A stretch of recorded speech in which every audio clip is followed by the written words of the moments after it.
at 42 million. The art world, where paintings change hands for fortunes. Sold, thank you very much. But for every known masterpiece, there may be another still waiting to be discovered. This is it. International art dealer Philip Mould and I have teamed up to hunt for lost works by great artists. We use old-fashioned detective work and state-of-the-art science to get to the truth. Science can enable us to see beyond the human eye. Oh, my goodness. Every case is packed with surprise and intrigue. Is it, or isn't it a Freud, then? But not every painting is quite what it seems. Gosh, why didn't I notice that before? It's a journey that can end in joy. There is enough to support the conclusion that it is by Tom Roberts. Or bitter disappointment. I don't think it's a work by Gauguin. I'm very sorry. In this episode, a Welsh farmer turned art hunter. Is this how you pass the sort of long nights of lambing when you're waiting for the next one to arrive? Discovers that not all that glitters is gold. So has it been made to deceive? Can our investigation prove that a painting found on eBay is really a lost work for King George III? I'm going to be looking at this painting probably for more hours than anyone since the artist painted it. We draw together the worlds of art and forensic science. It would be the first time in Fatal Fortune that human remains helped us with an attribution. To try and help this amateur art sleuth prove he's found a lost treasure. Just remind us, what did you buy it for on eBay? Oh, here.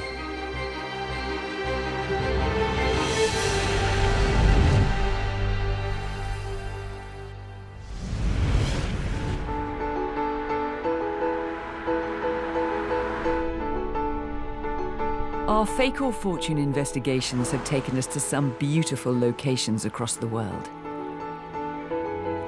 This time, we've been called to Anglesey, at the northern tip of Wales, somewhere both I and Philip know well. Well, it's great to be back in North Wales. I used to come here as a child on holiday. Gosh, I spent ages down here as a kid. In fact, the high point was when I entered the Clanfestiniog fancy dress competition as John Lennon. And did you win? Unfortunately, runner-up only. I broke my circular glasses. We're here at the request of farmer Hugh Lewis.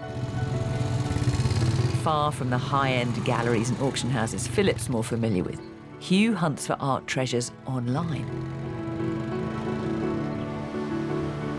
We're here to talk about Hugh's paintings, which he bought on eBay. Which is a pretty bold move, given how many fakes we've discovered out there. Well, that's a pastime riven with risk, but I'm intrigued to know what he's turned up. As COVID restrictions stop us meeting in the farmhouse, we've been offered sanctuary in the local church. Hello, Hugh. Hello, hi. Very nice to meet you. And very nice to meet you as well. We've arranged to look at some of Hugh's paintings. I have never dared buy paintings on eBay. Furniture, yes, but paintings, no. And I'm immediately reminded of how shark-infested these waters can be. This is classic buying online territory. You've been taken in by a painting that was designed to look like an oil painting, but isn't. OK, so that's one dream crushed. Well done, Philip. The date of the painting, I'm afraid it's not as it should be. Yeah, that's really disappointing. This is a classic trapper in that way. We call them trappers, Yeah. you know, and they take your eye, you get excited, deal done, you bring it home, and Bob's not your uncle. Little knowledge is a dangerous thing, perhaps. Despite the setbacks, Hugh has another picture he's particularly excited about. This is a painting of the Last Supper. Ah. I saw it online, and you can see the oil sketch underneath, which is really quite well done. The Last Supper, big subject. This is one of the most recognizable scenes in Western art. Christ at the center, his apostles reacting to the shocking news that he will soon die. The bread and the wine, familiar symbols of his sacrifice. And Judas, shown wrestling with the decision to betray his master. And Hugh's research extends to a possible artist. I believe it's Benjamin West. He started painting in America, then he came to this country. Benjamin West claimed he first learned to paint when Native Americans showed him how to mix pigments from mud. After leaving America and settling in Britain, success followed quickly, and he became one of the most famous artists of the 18th century. The bold storytelling of his paintings captivated London. Crowds queued to see his canvases filled with moments of drama and high emotion. And his biggest fan was King George III, painted here by West. He made West his official history painter, and together they aimed to bring about a magnificent new era in British art. During the 20th century, many of West's works left Britain and are now in the museums and galleries of America. I wonder what makes you think that this rather dark and damaged-looking painting could be an overlooked West. Someone's had a bit of a go at it with what looks like a Brillo pad down the bottom. So there's real quality there. The condition, you're right, a bit problematic. But if we could attach the name Benjamin West to it, Yeah. I mean, that, from an art historical point of view, from a commercial point of view, is worth having. So how much did you pay for it, Hugh? Well, it was advertised online for £50 as a starting bid, and nobody bid, so I got it for the original price of £50, which is amazing, really. Well, 50 quid is a heartening starting point, Hugh. If this is right, I suspect, to someone who feels attached to this type of artist subject matter, £30,000, possibly more. Sounds interesting. It's good. Buy a lot of sheep with that, Hugh. Yes, yes, yes.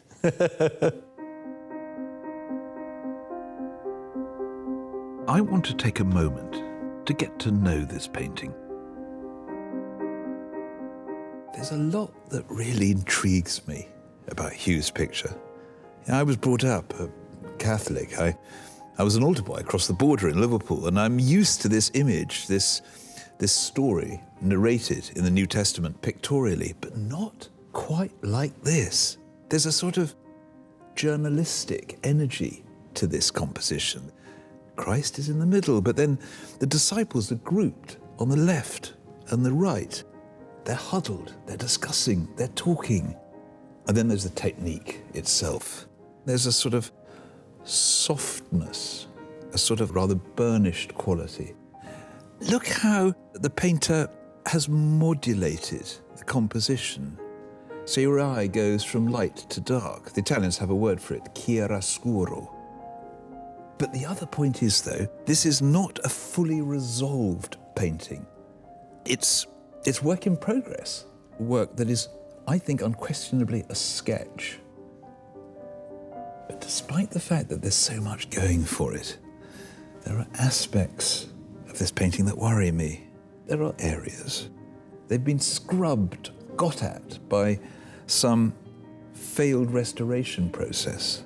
I find that a bit disturbing. One thing that's also slightly worrying is I cannot see a signature. Now, West was one of those artists who he was a self-promoter, he just loved leaving his signature on things. I would like to have found that. That would have been quite reassuring, like a sort of hallmark on a piece of silver. That would have been rather useful. And perhaps I shouldn't be motivated in so simplistic a way, but wouldn't it be wonderful to turn a £50 eBay purchase into a genuine work by Benjamin West? I want to know if you can throw any light on who owned his painting before. What did you manage to find out about the provenance of the painting? Well, the seller did say that the painting had been in storage for 60 years and it belonged to his wife's father.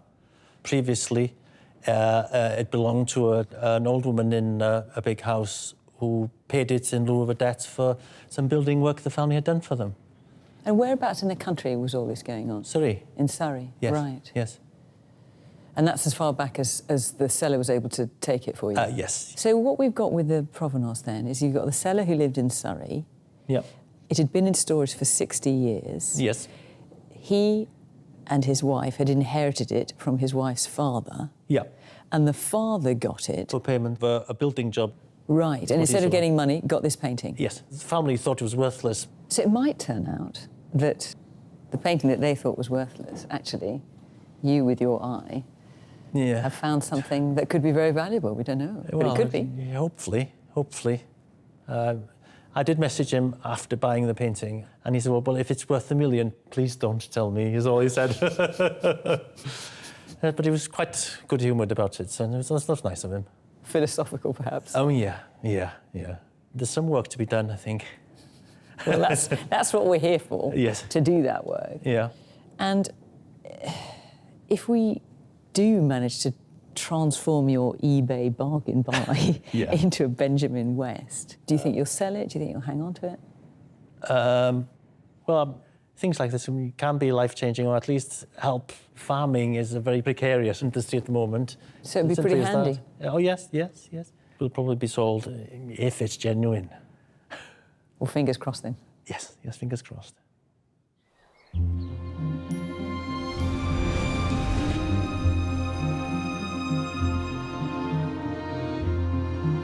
To begin my investigation into Hugh's painting, I'm heading to another church, slightly larger this time, the Chapel of St. Peter and Paul in Greenwich. I need to find out more about West and whether the Last Supper was a subject he ever painted. To help with my research, I've arranged to meet Desmond Shaw Taylor. Desmond, hello. Good to see you. He's the most recent surveyor of the Queen's pictures, a position West once held in the court of George III. We're meeting in front of the only West work still hanging in the space it was made for, a painting of St. Paul shipwrecked. This is an epic work, isn't it, Desmond? Benjamin West specialised in full-scale figure paintings in the great tradition of Raphael and Michelangelo. I think what he sort of adds, not perhaps you can't add much to Raphael and Michelangelo, but his particular take on it, I think, are these very abrupt transitions from light to dark. You can see particularly that area of light in the centre of the composition, which you can't actually see the fire, but you can see the light of the fire, so you see these shapes in dramatic silhouette. It's certainly stunning to see that. I mean, and trying to relate it to the little sketch that we've got. I just want to ask you some questions about that. So, Desmond, what we're looking at is a possible Benjamin West sketch for Last Supper. Last Supper, good. There are actually two paintings of the Last Supper by Benjamin West for George III. Two really important commissions at Windsor. And the first is a new-built chapel, a chapel of revealed religion. And basically it was going to tell the entire story of the Christian religion from beginning to end. Very grand. Very grand. And its high altar was going to look like that. The Last Supper, sitting on the altar table as Last Suppers should, because it is about the communion wafer and the wine. And what happened to that? Never built. Project entirely abandoned. So George III commissioned Benjamin West to paint a Last Supper for this new chapel at Windsor, which then never got built. The painting was painted, yes, but clearly was never hung there. Absolutely. So you mentioned two Last Suppers. What about the other one? Other one. It was created for St. George's Chapel at Windsor. And that definitely does exist. I mean, that's Absolutely, where Harry and Meghan got married, and we all know it very well. Absolutely. And I'm showing you here a watercolour of it, exactly the same position, immediately over the altar table. And it was set off by huge stained glass above, also designed by Benjamin West, showing the resurrection of Christ. So that's an intriguing start. There's not one, but two large-scale Benjamin West Last Suppers, both altarpiece paintings for King George III. So if Hugh's painting is genuine, it has to be a preparatory work for one of those. Our next job has to be to find those two large, finished works. The first one, made for the never-built Chapel Royal, is now in the stores of the Tate. Usually I'd be rushing to see it in the flesh, but COVID shutting down museums all over the world has meant that we have to rely on digital technology to make a comparison. So what we now need to do is work out whether Hugh's little eBay sketch could in any way be preparatory for the Tate picture, this monumental 2 metres by 3 metres composition. And at first glance, a very, very similar concept, painting.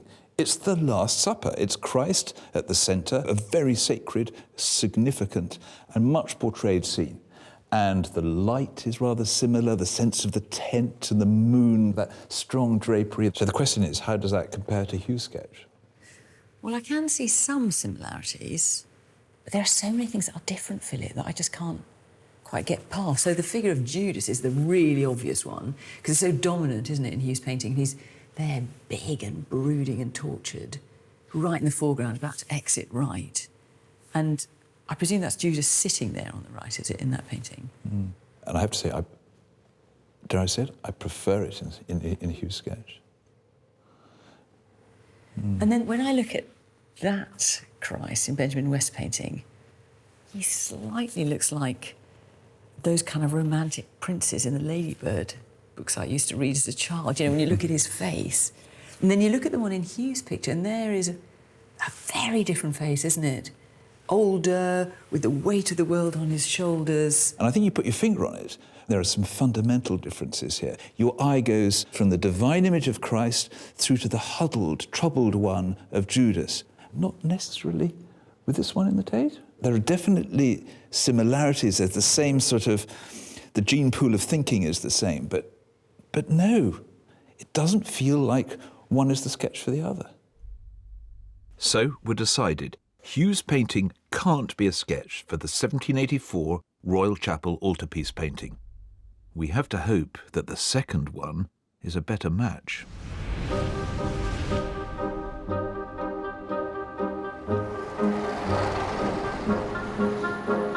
West may have been American, but he was at the heart of the British art establishment in the 18th century, and one of the founders of the Royal Academy. Although it, like the Tate, is closed to visitors, I'm being allowed access to their archives by curator Annette Wickham. Hello, Fiona. Hi, Annette, nice to see you.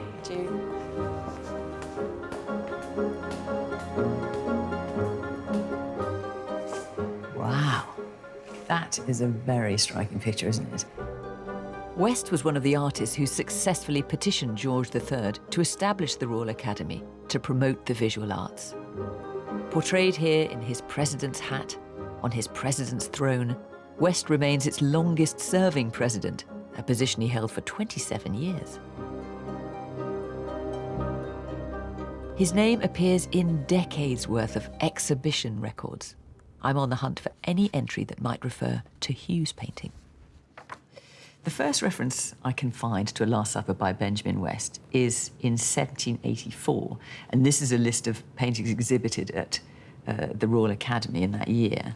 And we've got here, number 437, The Last Supper, a design for a picture for His Majesty's Chapel in Windsor Castle. That's the picture I looked at with Philip that's now in the Tate.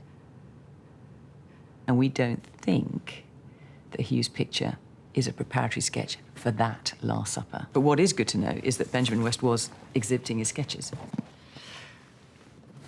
The next reference I can find is a bit of a jump ahead, all the way to 1804. Now here we've got The Last Supper, the original sketch for the great picture over the communion table in the Collegiate Church at Windsor.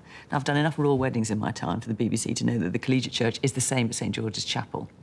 So this, I think, is a sketch that we're interested in when it comes to Hugh's particular picture. And what's very frustrating is, although it shows it was exhibited, it has no information about its size, any dimensions at all, or any description of it. So that's encouraging and sort of frustrating in equal measure. And then finally, 1806, so another year on, again, sketch for the picture of the Last Supper, the altarpiece of St. George's Chapel, Windsor, Benjamin West. But no details, no dimensions. And is this the same sketch that was shown in a previous year? So that's at least one sketch for the Royal Chapel, and more promisingly, one, possibly two, for St. George's Chapel. The lack of description makes them too vague to identify as Hugh's. I wonder whether we know where those sketches are today, and if one of them could be Hugh's picture. What we do know is that there are two sketches by West for his Last Supper. which have been identified and their whereabouts are known. One for St George's Chapel, one for the chapel that was never built. But there is possibly a third sketch and hasn't been seen or recorded for over 100 years. A missing Last Supper sketch? That's right. I like the sound of that. Well, there are references to it from the works that West's sons inherited from him. Eventually, they started selling off the work. Well, this is exciting. So it's possible, if it exists, it could be Hugh's picture. It's possible. So I need to find a record of that sale and see what I can dig out. That's right. Thanks, Annette. You're welcome. So now we know West produced sketches for his 2 Windsor altarpiece paintings. After a bit more digging, I found out that one for the Royal Chapel and one for St George's Chapel both went to buyers in the United States in the 20th century. But what of the third possible sketch not seen for over 100 years? Could Hugh have found that sketch? A missing sketch is certainly intriguing. But I still need to be sure Hugh's picture is a preparatory work for a finished painting. I've located West's second altarpiece painting, the St George's Chapel Last Supper. Since 1980, it's been in America at the Detroit Institute of Arts, one of the world's great art collections, and a museum I'm familiar with. But with international travel prohibited, I've arranged to see it through curator Benjamin Coleman. Ben, hi there. Well, thank you for joining us in this funny way across the Atlantic. It's always a pleasure to talk about Benjamin West, even if we need the magic of technology to make it possible right now. I can see it behind you now. It is quite extraordinary. What a magnificent painting. What is also remarkable, and to me very satisfying, is I'm looking at the two, and those similarities are so resounding, really familiar signs that our sketch is so close to your epic work. The moon through the left-hand arch is a match. The disciples' groupings are the same. So too the cup and the bread. And most identifiably, Judas is glowering at us from the front of the painting in the same way. But, you know, I mean, we are dwarfed by yours. What a magnificent painting. This painting has such a magnetic pull from across the room. It's the first painting that you see when you round the corner into this tremendous gallery of American art history paintings. The painting pulls you in from across the room. There's lots of contrast, lots of shadow. You know in half an instant who is bathed in a kind of virtuous golden light, who's cast in a sickly green shadow. You know who the good guy is and who the bad guy is. So something I'm trying to get my head around, Ben, is how come ours is, although the same basic colours, so much softer, the light is so much gentler than in yours? Thinking about Benjamin West as an artist who sometimes made different versions of a composition, he was very eclectic as a painter who experimented with different styles before he settled on finished work. It could just be that Benjamin West is experimenting, is thinking of an alternative idea, a different mood for the Last Supper. There is, though, a less reassuring possibility. And what are the challenges in trying to prove a Benjamin West as authentic in your experience? It's a big question. Certainly, we know that West had many students and many imitators. So it certainly doesn't seem unlikely that some of West's students or some of his admirers would have made copies after such a major commission as this Last Supper for the chapel at Windsor. So Hugh's sketch is definitely related to the St George's Chapel Last Supper. What we must now do is prove it's a genuine preparatory work by West himself.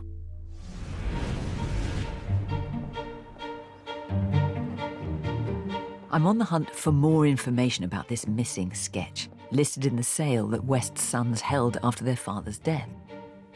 West was the highest paid painter of his time, and on his death in 1821, his 2 sons struggled to maintain the lifestyle they'd grown accustomed to.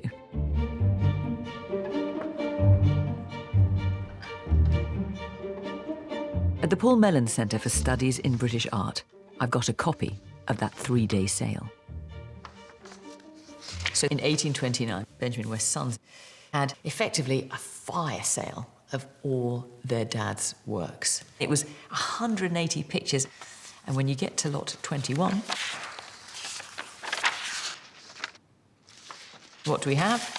The study for the admired picture placed over the table of the altar of the choir of St. George's Chapel, Windsor. Now that is exciting, because if Hugh's picture is a study by Benjamin West, it's a study for St. George's Chapel. It describes it. This altarpiece was, this is in italics because it's clearly particularly important, painted by command of His late Majesty, George III, of course. So they're throwing everything at selling this picture and making a big thing of that royal connection. Now, so far, I've managed to find out that Benjamin West did a number of Last Suppers, but I haven't had any dimensions. Here are some dimensions. So the Last Supper is 1 foot 2 inches wide, so that's 14 inches wide, and 10.5 inches high. So when you compare that to Hugh's picture is 15.5 inches wide and 11 inches high. So it's not exactly the same. There's about, what, an inch, half an inch in it. And if you think Hugh's picture is quite likely to have been relined a number of times, and that can change the shape of a picture. What, 230 years ago, it wasn't considered as critical to be that precise about measurements as it is now. So I know it's not exactly the same, but it's so close. So that's massively encouraging. The question is, did it sell? And if it sold, who bought it? This is an annotated version of the catalogue, and it has a list of the people who bought it. Nash. Now, when I think of Nash in the 1800s, the first name that comes to mind is John Nash, the celebrated architect who built much of Buckingham Palace, the finest buildings in Regency London. Is it John Nash who bought this picture? So what have we got? We've got a painting here that isn't exactly the same dimensions as Hugh's, but it certainly describes Hugh's, and the dimensions are as near as damn it. So there's a very strong possibility this is Hugh's picture we're seeing in this sale. And then a buyer, Nash. Could it be John Nash? That's what I need to look into next. I'm keen to see what science can tell us about Hugh's picture. The surface of the painting is so dark and muddied, I can't help thinking that there's more to be revealed underneath. I've asked Professor Aviva Bernstock at the Courtauld Institute in London to take a look at it, and she's already intrigued. Hi, Aviva. How are you getting on? Hello. I haven't seen anything like this before. It's the first time that I've seen a sketch or a grisaille, a black and white picture that's partly painted. Aviva's infrared imaging is able to penetrate the layers of varnish and paint to reveal the drawing lines below. So you can see beneath that brownish coating, or the brownish coatings, to this sketch that's underneath, which looks like it's actually in 2 different sorts of black. This sort of fluid black, and also these hatchings, which are very detailed, which are done probably in a different sort of dry medium. That's really thrilling, because you can see now there's this cross-hatching, this energy, this activity. Well, there are quite a few workings out in the drawing stage. For example, you can see that Christ is now holding the bread, whereas he had it on the table beforehand in the sketch phase. Oh, yes. So it's a sort of rolling, developing project, this. Yeah. Hey, look, there's a hand. I didn't notice that before. Do you see that?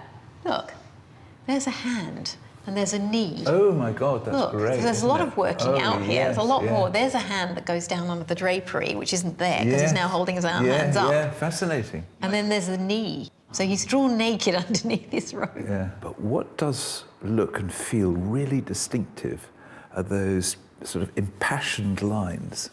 And the way that the forms are coming out of this sort of thicket of pencil strokes. I think it'd be very hard to imitate that.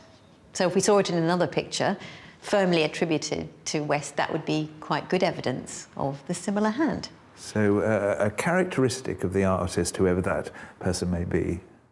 To me, this looks like the free-flowing work of a truly accomplished artist, not a student or faker.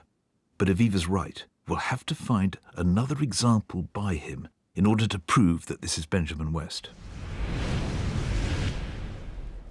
I want to check back in with Philip and tell him where I've got to with the provenance. Well, let me show you what I found. I found records of the original sketch for St George's Chapel. Have a look at this. Lot 21, The Last Supper. This is from a sale in 1829. The dimensions are almost identical to Hugh's picture. And look at the description. The study for the admired picture placed over the table of the altar of the choir of St George's Chapel, Windsor.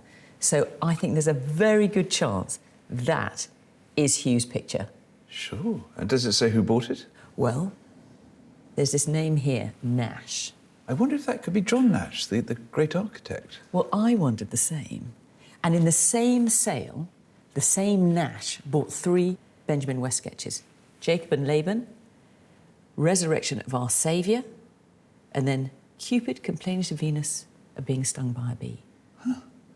And what happened to them after that?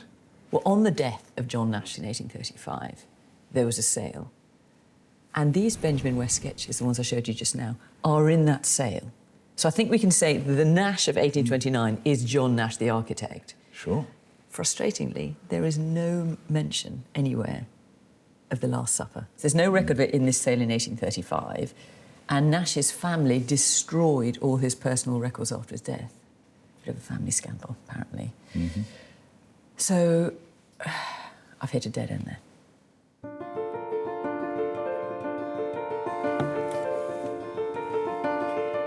With the paper trail seemingly going cold, I need a new strategy. Could the back of the painting hold any leads? There's a sticker here, which I like to see. Expert in ancient and modern pictures. Haymarket, which is 2 or 3 minutes from here, in central London.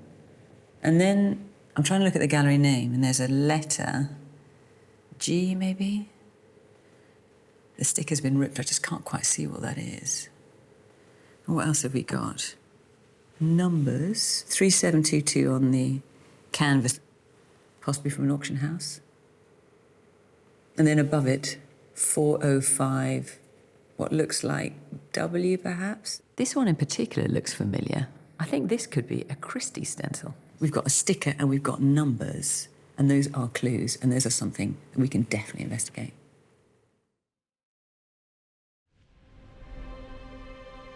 As forensic analysis continues, Aviva has made an exciting discovery about the pigments in Hugh's painting, and she's keen to share it. These are the very, very top layers of the picture now we're looking at. Yes, the very top layers. And what's really interesting is that you can see that there's a top layer of varnish which contains something, and I don't know how to identify it. It's this very strongly yellow fluorescing particle here. It's just one particle, and I don't know what it is. I couldn't identify it. OK, try this thought. We know, but there's some fantastically lurid accounts for the materials he used in the 18th century, such as Indian yellow from the urine of cows only fed on mango leaves, and mummy brown, made from real mummies excavated from the ground, you know, in Egypt and places. I am sceptical about the materials that people say they used. But I have found in this cross-section a few characteristic particles, which could be mummy, I suppose. But this fluorescing yellow area could potentially be genuine Indian yellow. Unfortunately, I can't do it because I can't identify the materials because they're organic materials. But I have a colleague who can do it. Well, please try it, because it would be the first time in Fake or Fortune that human remains helped us with an attribution.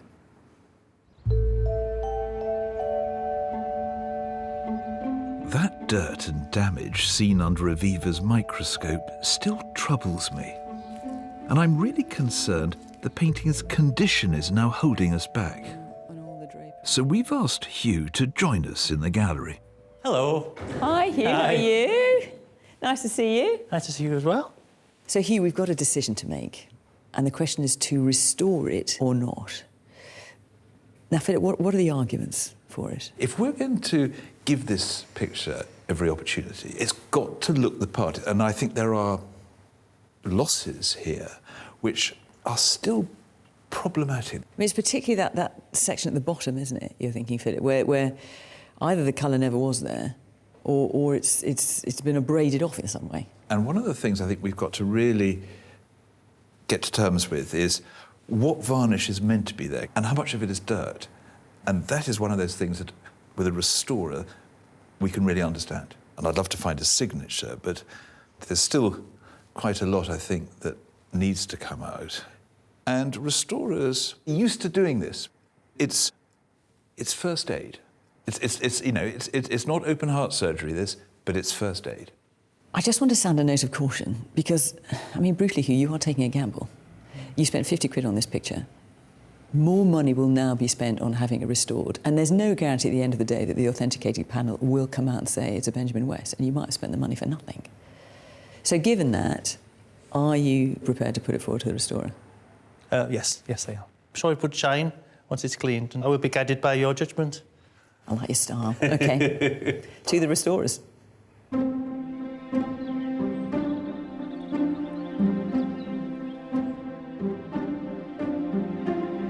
I've sent Hugh's painting to Rupert Featherstone at the Hamilton Carr Institute at Cambridge University.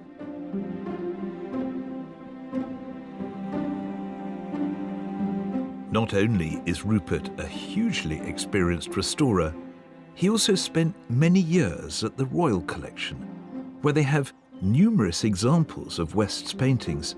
So I'm really keen to hear how the painting stands up to his experienced eye. Hello, Rupert. Hello, how are you? So what are your first thoughts about this picture? Well, it's a mixed bag. It's very interesting. There are features that remind me of Wests I've seen, but I'm not so sure about all this sort of outlining. It's slightly unusual, the sort of going almost like a comic book style, isn't there, in parts? It strikes me as having great potential, but it's just being held back somehow. Do you think you're going to be able to resurrect this picture? I'm pretty confident we can. And you can already see the difference in colour, so that the deep turquoisey colour of the sky is coming out. It was such a sickly green before. So how are you going to make sure that you only take off the dirt and not what the artist intended? What I'm doing at the moment is just removing the natural resin, and you can tell that on the swab and using ultraviolet. So I'm not going through all the layers. I certainly won't want to rush into it and clean all the way through, which is what happened before. And that's why we've ended up with this sort of abrasion and damage at the bottom. What do you take varnish off? You've got to put paint on? For example, Judas's face just reads as a sort of fuzzy blob at the moment, but just a couple of little bits of retouching, little dots to cover up those areas of ground, and you'll be able to see his face again, and that sort of scowl and angst or whatever. The process of conservation takes us back to what the artist intended and might also bring about revelations. I would just be so thrilled if you could find a signature. I mean, where would it be? I suppose normally you'd expect a signature along the bottom edge. So one might worry that if a signature had been there, it may no longer be there. I'm going to be looking at this painting probably for more hours than anyone since the artist painted it, I suspect. So if there is a signature somewhere, I really hope I'll be able to spot it.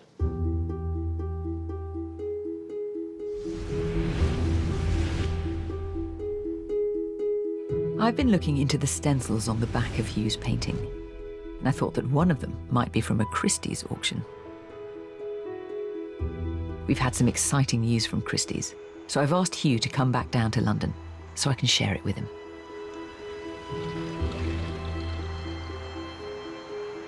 So, Hugh, do you remember the numbers on the back of your painting? Yes. So there was 3722 and 405, what looked possibly like a W. Yes. So we went to Christie's. All right, yeah. And they said, that's not 405W, that's 405V. All right. So that means it was sold through Christie's. So it's record. So it's recorded. So what we found out is the date of the sale that 405V refers to. All right, yeah. I've got the details here. Ancient and Modern Pictures, the property of Sir William W. Knighton, deceased. So on the third day of the sale, May the 23rd, 1885, it refers to your picture, lot 451. This is definitely your picture with 405V on the back, and it says, The Last Supper, B. West. Oh, that's good. I mean, that is a massive breakthrough.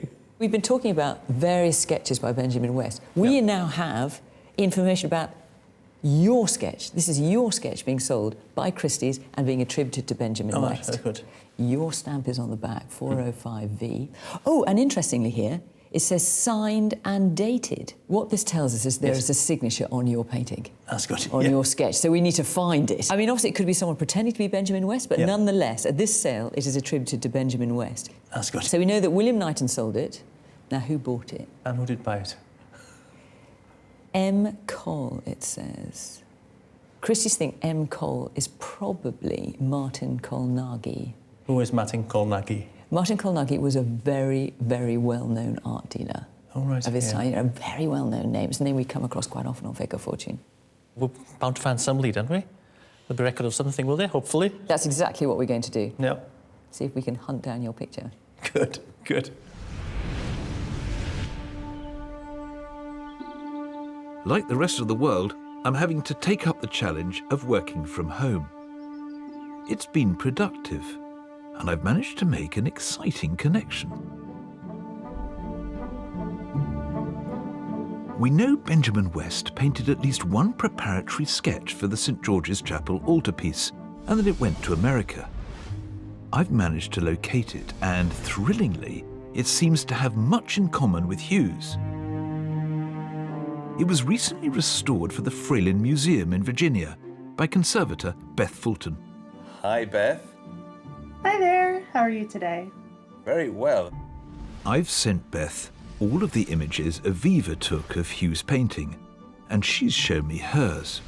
So together, I'm hoping we can spot the same artist's hand at work. I'm now looking at the two infrareds next to each other. Yeah. And it's rather exciting, isn't it? It is. They share a lot of similarities just in the way it was drawn. You can see there are sort of the sketchy lines that he makes in the figures to denote volume. I couldn't agree with you more. And actually, it's almost as if you're looking at an old master draftsman. Yeah, absolutely. If we are going to prove or try and prove ours is by Benjamin West, we will have to presumably work out where it comes in relation to yours, because ours is coloured, yours isn't. Yeah. There are compositional elements that seem to be slightly closer to the Detroit picture, the organisation of figures, the way the table is laid out. Absolutely. It would almost seem, therefore, that if ours is to be right, and it isn't someone just faking it, then ours is closer to being the sketch for the Detroit picture. I would say so. I think in terms of a timeline, the Fralin sketch would come first, as he's just putting together this composition, and then he's making those changes closer to the final version. It feels with Beth's help, we've mapped out a plausible evolution for this composition, but something still concerns me. Fiona has found out that Hughes is supposed to be signed, and we haven't seen any evidence of a signature. Is yours signed? Yes, but it's not an original signature.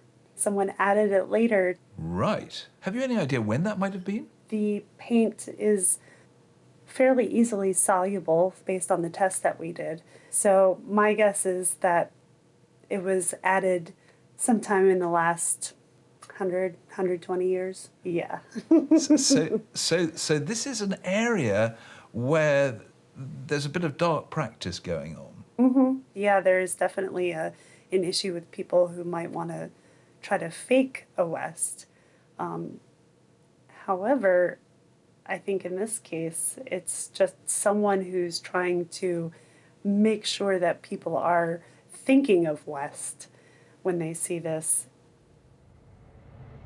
Having a fake signature on a fully attributed West is a bit of a shock, and a reminder that it takes more than an autograph to prove that a work is genuine. So having compared both works, does Beth believe Benjamin West produced Hughes' sketch? I would have to imagine that it was someone, if not the artist himself, someone very close to the artist who maybe even worked directly with him.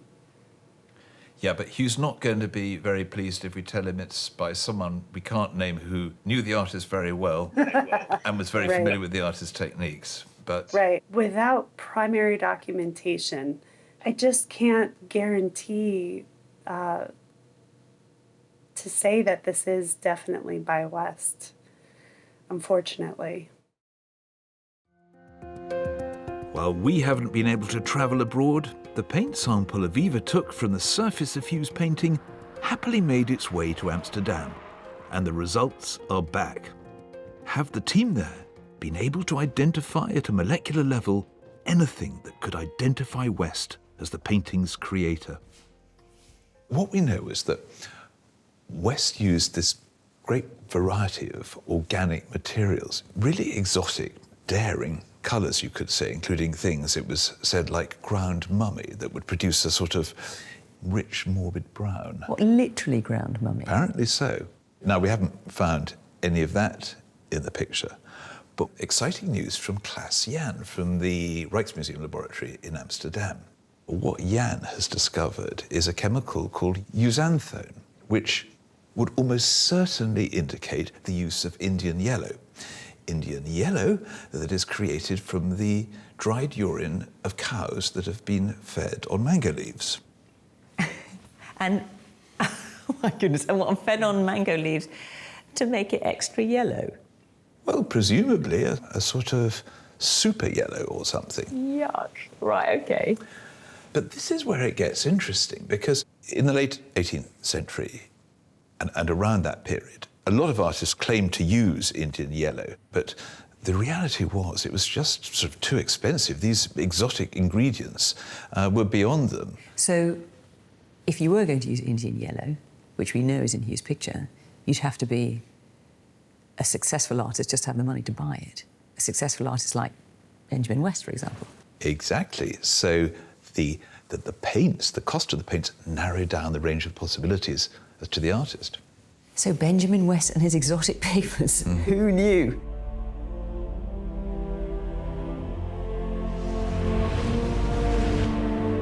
Back to the Christie's stencil on the back of Hugh's picture. It's proved for us that Hugh's sketch was sold at auction in 1885 as a Benjamin West. We suspect the buyer was art dealer Martin Kolnaghi. As Kolnaghi is one of the oldest art dealerships in Britain, I'm hoping its archives will reveal more. So I've come to the rather magnificent place they're held, Waddesdon Manor in Buckinghamshire.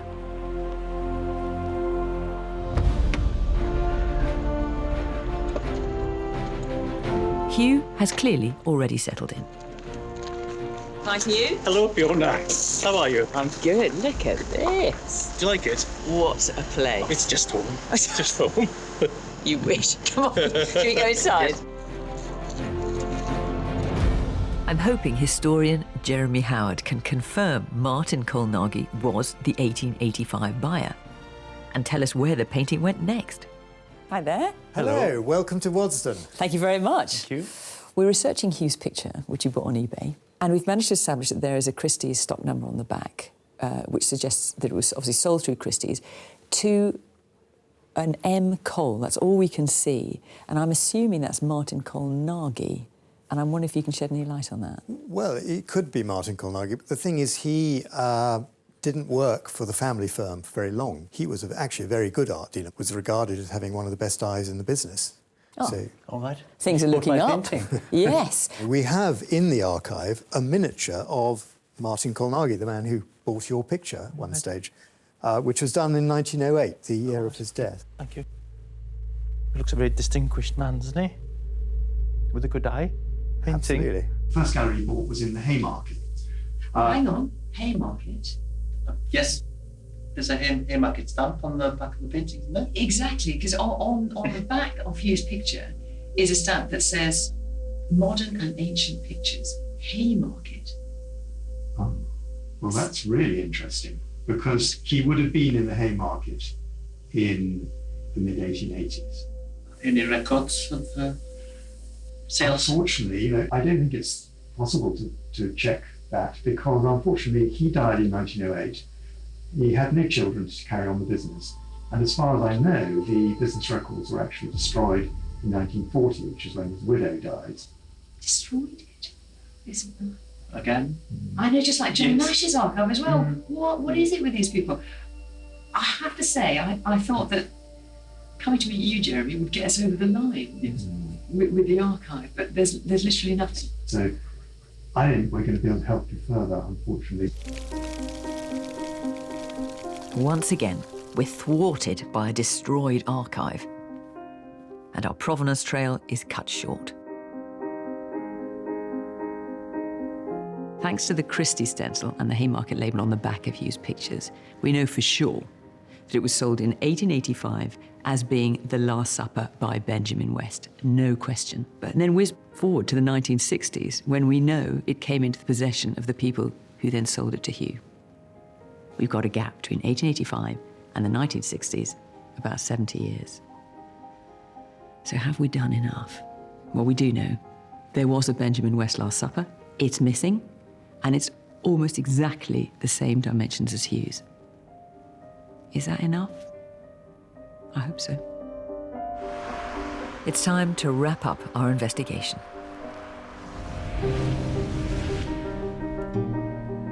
Rupert has completed the restoration work, and we're all meeting back at the gallery. Hello. Hi, Hugh. Hi. Hi, Hugh. Could I introduce Rupert? Hello, Rupert. How are Nice you? to meet you. Looking forward to seeing this. Oh. What It's do you almost think? a different painting, isn't it? Rupert has dramatically rectified over 200 years' worth of damage and mistreatment. There's more of a light and dark quality to the thing now, isn't there? It's fantastic, isn't it? The colours are strong, and they were all there. They just couldn't see them. By taking off the dirt, by putting back those crucial losses, that atmosphere that was hinted at in the church, I think you've got back. It's got depth, more mysticism about it. I love this light here on the back of Judas. I think that's really beautiful. Couldn't see that before. It's a lovely thing to work on, actually. Very satisfying. It's not exactly like the finished painting, you know, it's the first draft. I think it's good it's not exactly the same as the other. It makes it much more likely to be before rather than after. There's one remaining puzzle. When this painting was sold at Christie's in 1885, it was listed as signed and dated. Has Rupert uncovered anything to solve that? Did you find a signature or a ghost of a signature? Well, I think possibly yes. If you look bottom, slightly left of the centre, below the cloth on the tablecloth, what looked to me like a date, and then in front of that, the remnants of 4 letters. What do you think, Philip? Do you mind if I have a look? I mean, there is absolutely no doubt about it. There is something there. I have to say, if you hadn't pointed this out, I would never have known this was there. I just think this is just marks. Yes, but they're different marks. It's not in the same pigments as the drawing lines. So if it's not a signature, I don't know what it is. But I mean, the exciting thing is, even if we can't entirely read it, we know that the lost picture that we hope this to be was once signed. Lying a complete West signature over the fragmentary remaining signature, I think it's a good fit. Fiona, did you find out anything about the painting after Carnegie bought it? Gave it a good shot, but I can't quite prove it, I'm afraid. dear. So after Carnegie, no, we hit a bit of a dead end there, so the provenance is still elusive, I'm sorry. I don't think we should be too glum. An unfurling provenance that has every single name, that is unbroken, it's quite rare. I mean, we've got a lot. I mean, you've done very well there. It's just not as tightly nailed down as I would like it. Right. And I know you're thrilled with this squiggle, but it is still just a squiggle. It's called a signature. It's called a signature. It's judgment time. Martin Postle from the Paul Mellon Centre for Studies in British Art has been consulting with Columbia University's Professor Alan Staley, author of the Benjamin West Catalogue Raisonné. These are the people the art world trusts to authenticate a Benjamin West. They will be the ones to decide, is this a Benjamin West? And have we found the missing sketch? I have to say, throughout the whole process of researching this picture, I've kept on, as it were, getting what feels like messages of Benjamin West's presence in the way that he uses his colours, in the lines that run throughout the composition. But as much as I rate this, unfortunately, the decision is not mine. And the people who the art world will listen to on this will not necessarily share my view. Martin, very good to see you. I know you and Professor Staley have been considering Hugh's sketch. Yeah. This is torture. Put him out of his misery. You're feeling pretty tense, aren't you? suffering. What conclusion have you come to? Well, this is a really interesting picture. West's a really linear painter. So even when he's using paint, he's thinking about compositional lines. And here you can see, especially in this foreground, in the figure of Judas and the figures at the right, there's little kind of compositional lines that run right the way through it. It's absolutely feels like a Benjamin West in every aspect. Fantastic, isn't it? Yeah. It's really fantastic. It is. That's good. So I think you can relax on that score. Yeah. We've conferred about it, and we're both in agreement that this is absolutely right. Bang on, yeah. I think, having looked at the evidence, the provenance, you know, there are not many gaps, and that's important. And I think this is the picture that was sold by West's sons in 1829, so after his death. But you know, it was actually belonged to the family. I think that's important. So I also wonder whether it's the picture that West showed at the Royal Academy in 1804. All right. It's had an interesting life. Yeah. It's had a varied career. It's got rich history, hasn't it? It's had a rich history. Well, it just shows also all those dark nights scrolling through eBay, and look. Well, find a painting, nobody was interested in it, nobody bid against me. And for you to do all the work and find out that it actually is original, it's very fulfilling. Just remind us, what did you buy it for on eBay? £50. Oh, Hugh, that breaks my heart. So what do we think now, Philip? He is one of the founding fathers of American painting, as well as history painter to the king. So I think you could probably add 3 zeros to your £50. I think it's a £50,000 work of art. That's good. Good news. Okay, go and buy some more. And I think it's a very handsome object in its own right. So congratulations. Thank you. Thank you. Well done. And I know this picture has been cleaned, but now we know so much of the backstory, and we've had it all confirmed. This little picture really seems to glow. It does, and Hugh is certainly glowing after all that. I can't help feeling sorry for the people who sold it to him for £50, but, you know, that's the way it goes. And Hugh, in amongst looking after his sheep and cows, is still trawling through the internet for pictures. So who knows? We might see him back here one day.